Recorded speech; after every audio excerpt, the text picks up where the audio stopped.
Namiesto toho, aby sme sa zatvárali a zaťahovali tie závesy, tak poďme radšej otvoriť okná, otvoriť dvere a vpúsťme vlastne ľudí do svojich životov a dovoľme si my vojsť do života iných ľudí, lebo len prosto spoločne dokážeme posúvať niekam túto krajinu.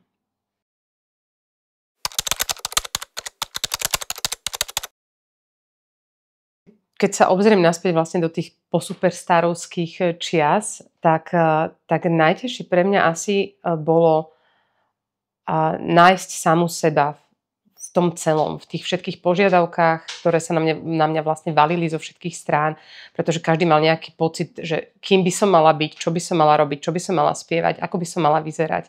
A v tom celom som sa akoby strácala ja sama. Takže hľadať samu seba, to, čo ja naozaj chcem, to, čo sama od seba očakávam, to bolo pre mňa asi taká najväčšia, alebo to bola pre mňa asi taká najväčšia výzva v tej dobe.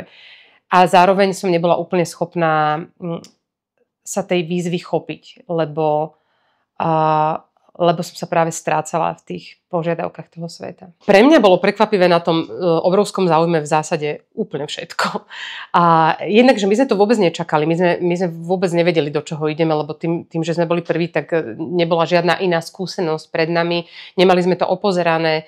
A myslím si, že aj celkovo ten mediálny trh na Slovensku bol veľmi prekvapený z toho, akým spôsobom to vlastne zafungovalo na ľudí a ako o nás chceli všetko vedieť. Ja som aj išla do tej súťaže s tým, že ja som vôbec nepoznala bulvár na Slovensku.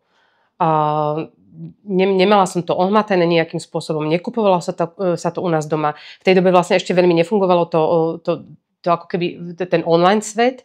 Čiže to vlastne ešte vychádzalo všetko v printoch a viem, že moja babka si kupovala nejaký nový čas, povedzme, ale to bolo všetko, že ja som to nikdy nečítala, ja som k tomu nemala prístup.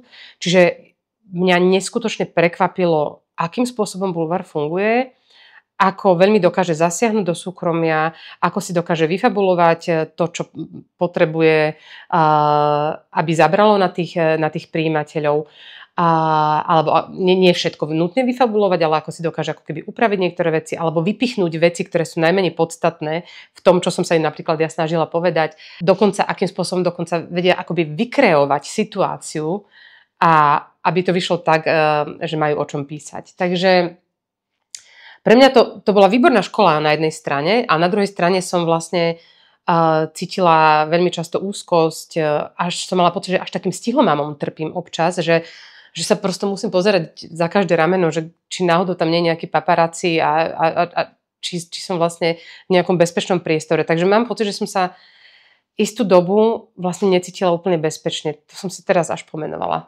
Teraz v tejto chvíli, že áno, že mi chýbala taká tá istota toho bezpečného prostredia.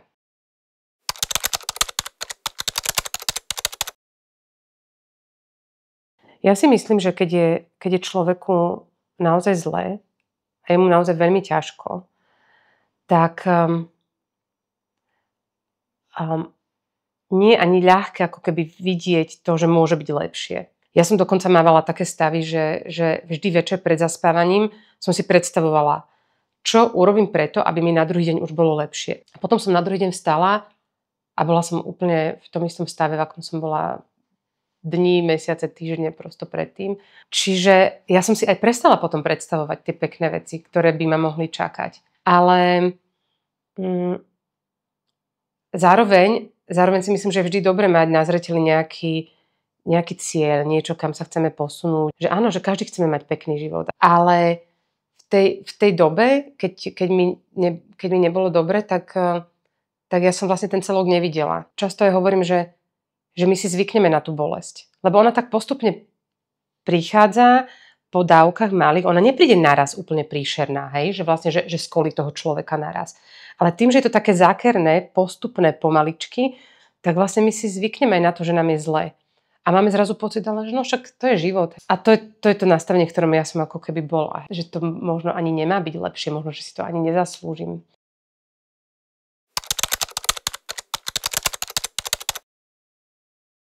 To, čo ma vlastne celé tie roky najviac držalo nad vodou alebo tak nejako pevne v rukách, vlastne sú moji najbližší ľudia v zásade. A ja si myslím, že to tak má asi aj každý človek, ktorý si prešiel niečím ťažkým, že nakoniec je to o tých ľuďoch, ktorí ho obklopujú a ktorí mu dávajú naozaj ten pocit bezpečia, pocit toho rešpektu a lásky. A to bol teda v prvom rade môj muž, ktorý vlastne celé tie roky stál pri mne vo všetkých tých mojich stavoch, ktorými som si prechádzala. A je to celá vlastne moja rodina, moji priatelia. To je to, čo ma ako keby držalo a zároveň to je aj to, čo ma posunulo potom ďalej. Tak ja mám to šťastie, že mám takých ľudí okolo seba, ktorí v istom bode už mi povedali, ale že či naozaj nechcem napríklad vyhľadať odbornú pomoc, keď mi je tak ťažko a že vidia, že sama si už neviem poradiť a že neviem pristúpiť ani vlastne na tie rady, ktoré prichádzajú od nich. Takže hej, ja si myslím, že vždy je to o tých ľuďoch, ktorí sú blízko a ktorí sú nesúdiaci a nemajú potrebu prosto rýpať, ale skôr objať. To je tá najväčšia sila asi, ktorá aj mne potom tú silu dodávala, aj keď ja si myslím, že som tú silu vôbec nemala dlhé roky. Že som v zásade nejakým spôsobom iba prežívala a prechádzala zo dňa do dňa, ale tí ľudia, ktorí mi nedovolili akoby úplne to pustiť celé, tak áno, tak to je tá sila, to je tá moja možno aj najväčšia sila, ktorú mám. Tí ľudia, ktorí ma ľúbia.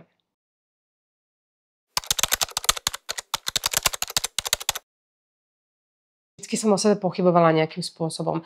A myslím si, že takto vyzerala aj tá moja tvorba. A potom tým, že vlastne prišiel aj Dano Špiner a môj muž ma začal manažovať úplne, že v rovnakom období obaja títo moji muži vlastne mi vošli do života, tak sa všetko zmenilo, pretože oni mi dali tak nesmierne veľa dôvery a také to bolo zrazu celé slobodné pri nich, že im to bolo úplne jedno, že čo si myslia ostatní ľudia o tom, ako ja píšem. A oni tomu jednoducho verili, im sa to páčilo, stáli za tým, dokonca o mnoho viac ako ja sama. A takže vlastne vtedy sa to tak začalo akoby trošku preklápať a myslím si, že úplne najslobodnejší je vlastne ten naozaj posledný album. Tam sa vlastne do niektorých piesní vlastne premietli aj tie moje pocity z tej spoločenskej situácie. Prosto neviem úplne písať bez toho, aby som reflektovala to, čo sa deje. A rozumiem tomu, že nie každý chce stret s takým niečím, že niekto naozaj si chce oddychnúť pri tom umení. Náš koncert asi úplne nie je ľahkou komédiou, ale zároveň to nevieme a nechcem to robiť inak. Ja mám pocit naozaj obrovskej slobody, že to môžeme robiť presne takto, že sa môžem rozhodnúť, kde chcem hrať a kde hrať nechcem. A čo chcem hrať a čo hrať nechcem. Že v zásade mi do toho vlastne nikto nehovorí a že tí moji dvaja muži, ktorí tam so mnou sú celý čas vlastne na tom pódiu a okolo toho pódia, s ktorými vlastne žijeme na tej ceste, tak to majú úplne rovnako nastavené. Na tej prvej tvorbe mojej vidno aj to, že s kým som predtým spolupracovala, že vidno tam napríklad tlak kapely, že kapela chcela hrať iné pesničky ako ja a iným spôsobom a ja som bola taká úplne, že neistá v tej dobe, ale ja naozaj píšem tie pesničky skôr z takej vlastnej potreby. A to, že si to našlo publikum, je pre mňa akože obrovským požehnaním.